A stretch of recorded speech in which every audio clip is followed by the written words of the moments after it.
हम लोग पढ़ रहे थे क्लास 10th का बायो का फर्स्ट चैप्टर जिसका नाम था जैव प्रक्रम। और कल हमने उस चैप्टर को कंप्लीट भी कर दिया था और हमने वीडियो में यह भी बोला था कि इसके अगले वाले वीडियो में हम बायोलॉजी का दूसरा चैप्टर शुरू करेंगे और उस दूसरे चैप्टर का नाम है नियंत्रण एवं समन्वय। इसको इंग्लिश में कहते हैं कंट्रोल एंड कोऑर्डिनेशन। कंट्रोल माने नियंत्रण, किसी चीज पे काबू पाना, उसी को हम लोग क्या करते हैं, नियंत्रण कहते हैं। और कोऑर्डिनेशन का मतलब हुआ कि नियंत्रण करने के बाद हमारी कोशिकाएं किस प्रकार से उस काम को बढ़िया ढंग से करती है, तो उसी चीज को क्या कहते हैं, हम समन्वय कहते हैं। तो आइए हम यहाँ पे लिखे हैं कि पाठ्य की कुछ मुख्य बातें हैं, यानी पूरा चैप्टर का संक्षेप में अगर हम कहें कि पूरे चैप्टर में हमको क्या क्या पढ़ना है या पूरे चैप्टर का सारांश क्या है। आइए देखते हैं हम इस चीज को। कह रहा है कि सजीव चाहे वह पादप हो या प्राणी अपने पर्यावरण के प्रति अनुक्रिया करते हैं। अब देखिए बात आ गई सजीव की। इसके पिछले वाले चैप्टर में हम सजीव और निर्जीव के बारे में थोड़ा सा जानकारी प्राप्त किया था और यहाँ पर भी कह रहा है कि सजीव चाहे वह पादप हो या प्राणी। पादप है वो भी क्या है, सजीव है, और प्राणी है वो भी क्या है, सजीव है। तो अपने पर्यावरण के प्रति माने जहाँ पे हम लोग रहते हैं उसके प्रति क्या करते हैं, अनुक्रिया माने कोई ना कोई कार्य करते रहते हैं।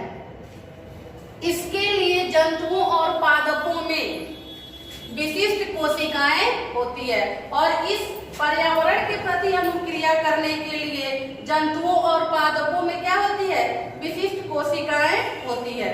हमारे शरीर में नियंत्रण तथा समन्वय का कार्य तंत्रिका तंत्र तथा हार्मोन द्वारा होता है। देखिए बहुत ही इंपॉर्टेंट लाइन है कि हमारे शरीर में नियंत्रण तथा समन्वय का कार्य तंत्रिका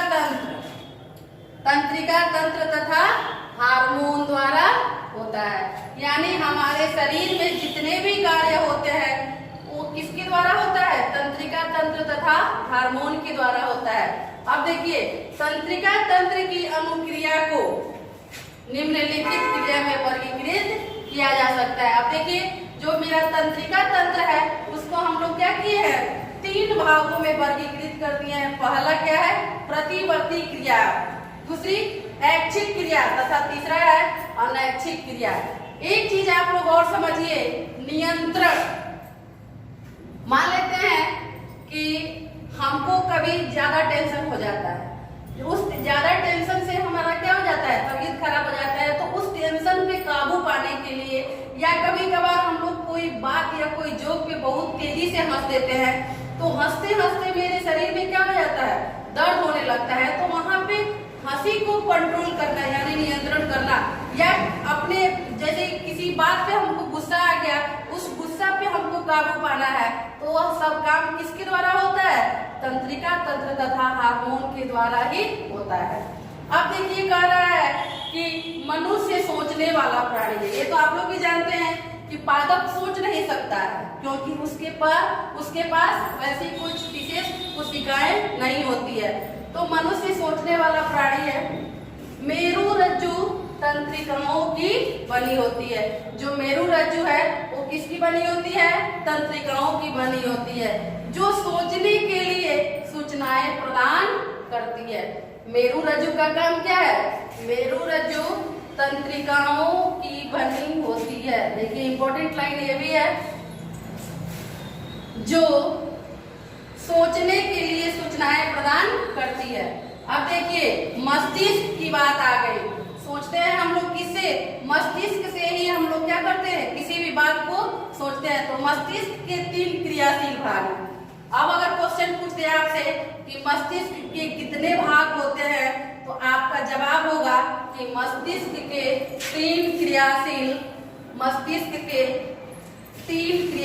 भाग हैं। और वो तीनों क्रियाशील भाग के नाम क्या है, पहला है अग्र मस्तिष्क, यानी जो आगे का पार्ट है मेरे मस्तिष्क का उसको कहते हैं हम अग्र मस्तिष्क, और बीच वाले पार्ट को कहते हैं मध्य मस्तिष्क तथा पीछे वाले भाग को कहते हैं पश्च मस्तिष्क। यानी यहाँ पे मस्तिष्क के तीनों भागों का नाम है अग्र मस्तिष्क, मध्य मस्तिष्क तथा पश्च मस्तिष्क। अब देखिए, तंत्रिका तंत्र मानवीय ज्ञान इंद्रियों द्वारा सूचना प्रदान करता है।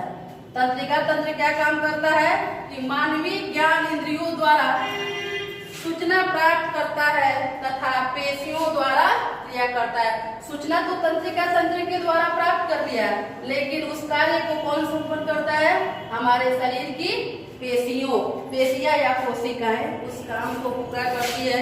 और थोड़ा सा है इसमें का जो हम अभी आप लोगों को बता देते हैं।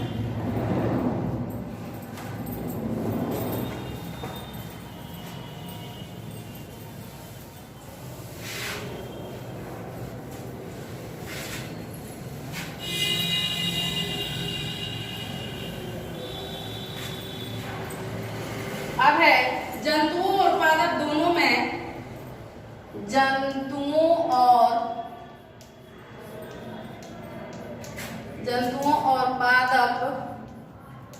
पादप दोनों में रासायनिक समन्वय होता है। रासायनिक समन्वय होता है। जंतु और पादप दोनों में रासायनिक समन्वय होता है। मानव में हार्मोन का स्राव, मानव में या मनुष्य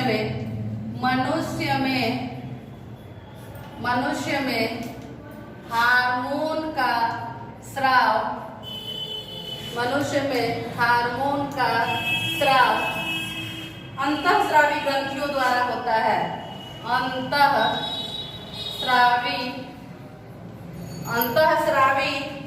ग्रंथियों द्वारा होता है।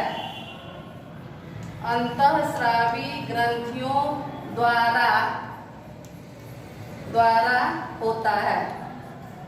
अंतःस्रावी ग्रंथियों द्वारा होता है। ये ग्रंथियां अनेक हैं। ये ग्रंथियां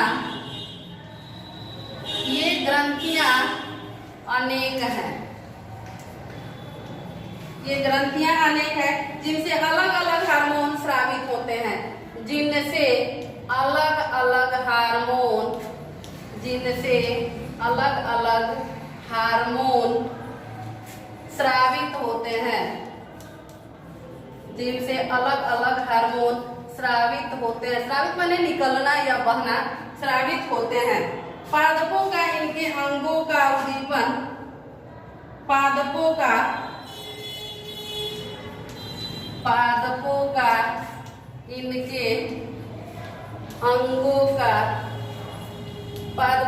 इनके अंगों का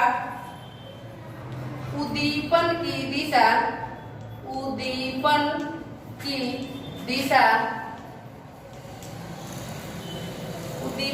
दिशा में गति करना, उद्दीपन की दिशा में गति करना अनुवर्तन कहलाता है।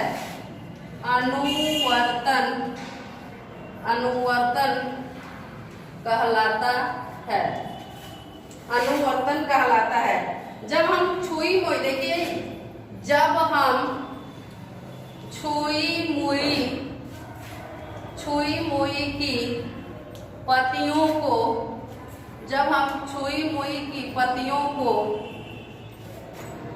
को छूते हैं तो वे मुड़ना प्रारंभ कर देती है।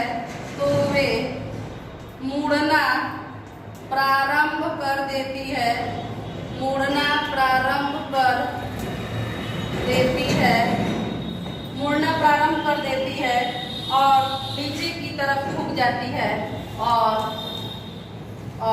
नीचे की तरफ झुक जाती है। नीचे की तरफ झुक जाती है। तथा देखिए दूसरा है, जब बीज अंकुरित होता है, जब बीज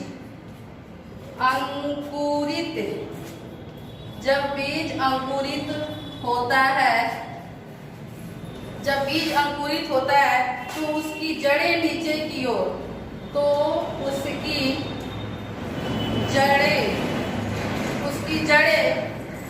नीचे